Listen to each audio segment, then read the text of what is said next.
वज़ीर आज़म पाकिस्तान मेरे मेहरबान मेरे मसीहा 2 दिन की छुट्टियों पर हैं। इस दौरान तमाम सरकारी और सियासी मसरूफियात उन्होंने तर्क कर दी है। बदखाओं की तमन्ना थी कि ये रुखसत जो है वो दायमी साबित हो, ताहम ऐसा लगता है कि ऐसा हो ना पाएगा। इन छुट्टियों में जिनके बारे में बताया जा रहा है, खान साहब ने जब से इक़्तिदार संभाला है उसके बाद से ये पहली मरतबा उन्होंने छुट्टी लेने की जो है वो गलती फरमाई है। इन छुट्टियों में खान साहब का पहला इश्क क्रिकेट, खान साहब का पहला इश्क जो है वो अंगड़ाई लेकर बेदार हो गया। उन्होंने अपनी निजी दोस्तों की महफिल में एक क्रिकेट के उमूर पर गुफ्तगू करते हुए इरशाद फरमाया कि पीसीबी का नया डोमेस्टिक सिस्टम हकीकी टैलेंट सामने लेकर के आएगा। अवाम उन्नास बिलबिला उठे, कहने लगे सर आपने इसी किस्म के कुछ लॉलीपॉप्स इलेक्शन जीतने से पहले, हुकूमत में आने से पहले दिए थे,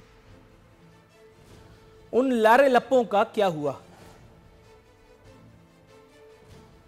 बात हुई है क्रिकेट की, तो एक और क्रिकेटर को नजराना अकीदत पेश करता चलूं। शाहिद आफरीदी बी मेंढकी को भी जुकाम हुआ। उन्होंने भी बताने की कोशिश की है कि मियां नवाज शरीफ इलाज करा के वतन वापस लौट आएंगे। पूछना यह था कि ये आपसे पूछा किसने था?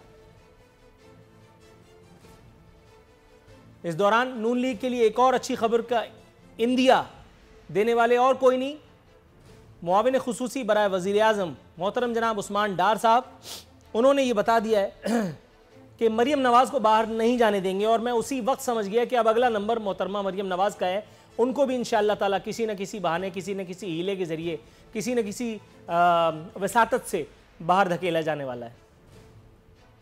आपको याद होगा इमरान खान साहब मुतअद्दिद मरतबा ये बात बबांगे दोहल, इमरान खान एंड कंपनी ये बात बबांगे दोहल कहती रही थी कि एनआरओ नहीं दूंगा, एनआरओ नहीं दूंगा। पाकिस्तान की तारीख के पहले वज़ीर आज़म जिन्होंने मेडिकल बुनियादों पर एनआरओ दिया, और अब मोहतरमा मरियम नवाज साहिबा के लिए ये बात घड़ी जाने लगी है। इस दौरान में 17 रुपए किलो टमाटर वाले मुशीर, उनके दुख अवाम पर वाह हुए। फरमाते 4 माह से पेट्रोलियम की कीमत नहीं बढ़ाई। हुजूर तो गजब कर दिया आपने, क़िताल फी सबीलिल्लाह कर दीजिए, बल्कि क़िताल फी इमरान ला हौल वला कुव्वत कर डालिए। आप तो वैसे भी जब से आए तब से हमने दिन का सुकून, रातों की नींद वैसे भी चौपट हो ही गई। पंजाब के कायम अली शाह अंगड़ाई लेकर बेदार हुए। उन्होंने अपनी जिंदगी का सबूत देते हुए फरमाया है कि धरने से कौम को नुकसान हुआ। पूछना ही था हुजूर, अब आप आ चुके हैं, इससे भी ज्यादा नुकसान कुछ होगा? इतना बड़ा नुकसान कौम झेल रही है, हो ही रहा है ना सब कुछ। ताहम इस दौरान में हुकूमत की नाव जो पहले ही डगमगा रही थी, मजीद कुछ हचकोले खाने लगी है। काफ लीग के बाद अब हुकूमत की एक और अहम इत्तेहादी एमक्यूएम ने भी हुकूमत को झंडी दिखाने का शायद फैसला कर लिया, I don't know. Aamir Khan साहब ने वफाक से मायूसी का ऐलान करते हुए फरमाया कि इमरान खान साहब की जो कमिटमेंट थी कराची शहर को 162 अरब रुपए की प्रोविजन की, वो अब तक हकीकत का रूप धार नहीं सकी है। इससे पहले चौधरी शुजात भी हुकूमत के एक अहम इत्तेहादी होने के बावजूद वज़ीर आज़म पाकिस्तान को महंगाई और रास्त इक़दामात के हवाले से तलकीन कर चुके। किस हद तक ये तलकीन कारगर रही होगी इस बात तो आप भी जानते हैं। ताहम एक आई ओपनिंग इंटरव्यू देखने का इंकशाफ देखने का इत्तेफाक हुआ, जिसमें चौधरी परवेज़ इलाही ऑफ काफ लीग अपने हामियों के बारे में, या यूं कह लीजिए कि खुद इमरान खान साहब के बारे में इंकशाफ फरमाते हैं।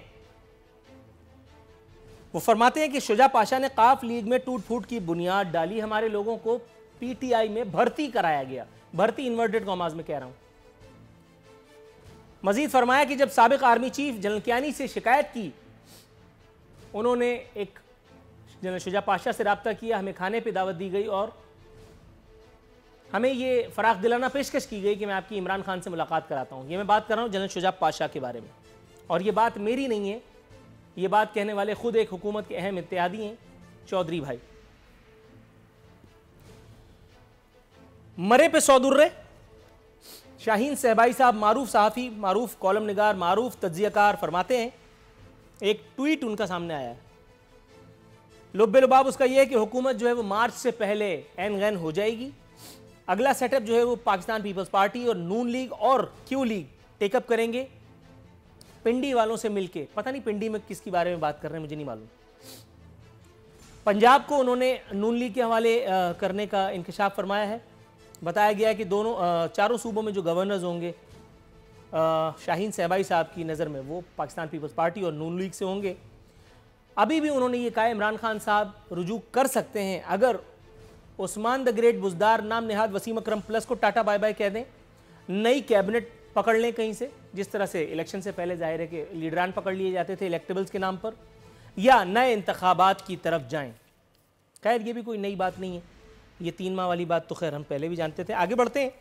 आखिरी बात, last nail in the coffin. कल मैंने अपने शो में पीटीआई के एक रहनुमा उस्मान बसरा शौकत बसरा से बात करते हुए बच्चों से ज्यादती के एक घिनौने रैकेट की जो सरगना था सुहेल अयाज, जिसके बारे में अपने तौर पर क्लैरिफिकेशन देने की कोशिश की थी मुआविन खुसूसी बराए वजीर इत्तलात बराए KPK शौकत यूसुफजई ने। उन्होंने कहा था कि ये वर्ल्ड बैंक का मुलाजिम है सुहेल अयाज, जिसके बाद वर्ल्ड बैंक की तरदीद सामने आई थी। उन्होंने बताया था कि ये KPK हुकूमत का जो है वो मुआविन है। लाख तरदीद करनी चाहिए बसरा साहब ने, ताहम ये मुमकिन हो ना पाया। और आज इसी हवाले से एक बड़े अखबार में, जिसे मुअक्कर कहना गलत ना होगा, उसने इंकशाफ किया है। मुझे नहीं पता कितनी हद तक ये सही है, अभी बात करेंगे, हुकूमत से तो जान जाएंगे कि बच्चों से बदफेली के रैकेट के सरगना मुलजिम सुहेल अयाज की रहाई के लिए अहम शख्सियत का दबाव। ये आपको बताता चलूं कि ये जिन बच्चों से ज्यादती के बारे में बात हो रही है, आपकी रूह फना हो जाएगी। जो सतर अब मैं पढ़ने के लिए जा रहा हूं, जिन बच्चों से ज्यादती की गई उनमें 6 से 18 माह के बच्चे भी शामिल हैं। चले हैं रियासत मदीना बनाने। मेरे साथ मौजूद हैं उज़्मा कारदार साहिबा, एक मरतबा फिर पाकिस्तान तहरीक इंसाफ की तर्जुमानी के फ़राइज़ अंजाम देंगी, और डॉक्टर असद अशरफ साहब सेनेटर हैं पाकिस्तान मुस्लिम लीग नवाज से। दोनों मोअज़्ज़िज़ मेहमानों को अपने शो में खुशामदीद कहता हूं। मैडम, पहले सुहेल अयाज वाले मामले से मेरे ख्याल निपट लेते हैं। आप कुछ कहना चाहेंगी, कोई तरदीदी बयान आप जारी करना चाहेंगी? हालांकि तरदीद मुमकिन है नहीं, कच्चा चिट्ठा खुल के सामने आ चुका है, फिर भी अगर आप कुछ लबकुशाई करें ताकि फिर मुझे कोई चांदमारी का मौका मिले। जी नूर आरिफीन, बहुत शुक्रिया आपने मुझे इनवाइट किया। इसकी जितनी भी मजम्मत तो नहीं, मैं कहती हूँ कि इसको पूरी तरह से 200% कंडेम मैं कर रही हूँ। और एक हुकूमत की रिप्रेजेंटेटिव होते हुए ये मैं आपको आज लिख के देती हूँ कि ये शख्स बच नहीं पाएगा। मुझे नहीं मालूम कि इसको KP में कंसल्टेंट किसने लगाया, जिसने भी लगाया है मैं प्राइम मिनिस्टर से ये रिक्वेस्ट करती हूँ कि उस शख्स की भी सरजनिश होनी चाहिए कि ये वो बंदा है जो बाहर से सज़ा याफ्ता है। ये 2 ममालिक में ये सज़ा काट के आया था, तो क्या उसका कोई बैकग्राउंड चेक किसी ने नहीं किया था कि ये इसकी हरकतें क्या थी? खबर बता रही है यहाँ पे जिस तरीके से हवाले से होने बर्बरियत किया और ये जानवरों की तरह इसने बच्चों को, और ये बात पहले अगर ये तहकीकात हो चुकी थी, लेकिन उस आला शख्सियत के दबाव पर इस आदमी को मुशीर बराए KPK मंसूबाजात भर्ती किया गया। अगर इस शख्स पे पर्दा डालने की कोशिश की गई तो मैं तो कम से कम रिजाइन कर दूंगी, क्योंकि ये मंजूर ही नहीं है।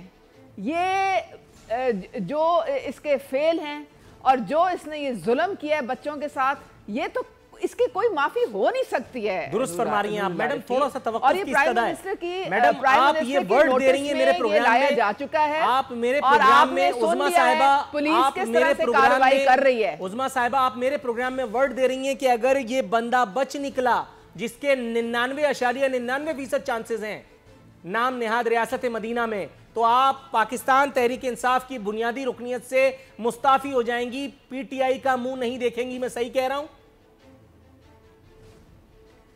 मैं आपको इस वक्त कह रही हूं, पूरे अपने ईमान के साथ कह रही हूं कि पुलिस के, आपने खुद सुन लिया है कि उनके हाईएस्ट ऑफिशियल्स जो हैं वो इसकी तफ्तीश भी कर रहे हैं और इसका पूरा रिकॉर्ड उनके पास है। और इसकी उन्होंने प्राइम मिनिस्टर खुद ज़ाती तौर पे भी उनको इसकी उन्होंने ये पूरी इंफॉर्मेशन दी है और ये हाईएस्ट लेवल तक जा चुका है।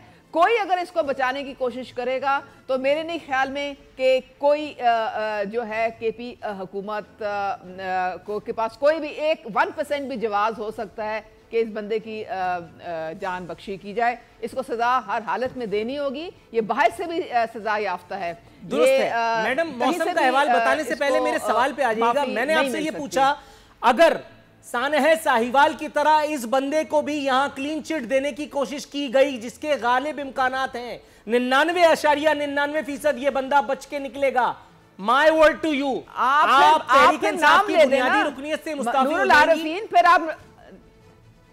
आप मफरूजों पे फिर बात ना करें ना, आप उस बंदे का नाम ले लें जो आप थोड़ी देर पहले कहा था। मैं तो आपसे ऑथेंटिकेट करने के लिए कह रहा हूं, आपकी वो फराग दिलाना पेशकश जो अपनी इस्तीफे के बारे में कही, अब आप चौरंगी हमारी मंजूर नहीं है जी। पेशकश आपने वापस ले ली, ठीक है। नून लीग की तरफ जाएंगे। नहीं, वो थोड़ा सा तवक्कुफ कीजिएगा मैडम, अब जरा बॉल जो है वो निकल गई है आपके पास से, थोड़ा सा तवक्कुफ कीजिएगा। मैं नून लीग का वर्जन लेता चलूं। आपसे बात की है, मैं उस पे कायम हूं। हाँ, राइट। असद अशरफ साहब, हुजूर वाला, कैसे हैं आप?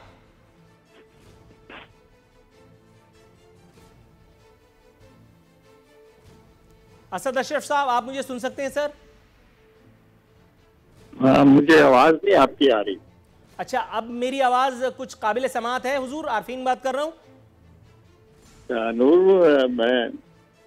मेरी शायद आपको आवाज आ रही, मुझे बिल्कुल आपकी आवाज नहीं आ रही। अगर आप रिपीट कर दें या अपना। मैं आपको बिल्कुल रिपीट करता हूं। अब मुझे बताइए, अब मेरी आवाज काबिल समात है हुजूर? जी, आप काबिल समात हो। गुड। इसका मतलब है मुझे थोड़ा सा फेफड़ों का इस्तेमाल ज्यादा करना पड़ेगा। सर, ये मुझे बताइएगा, सब्सक्राइब करें और बेल दबाएं ताकि कोई खबर रह न जाए।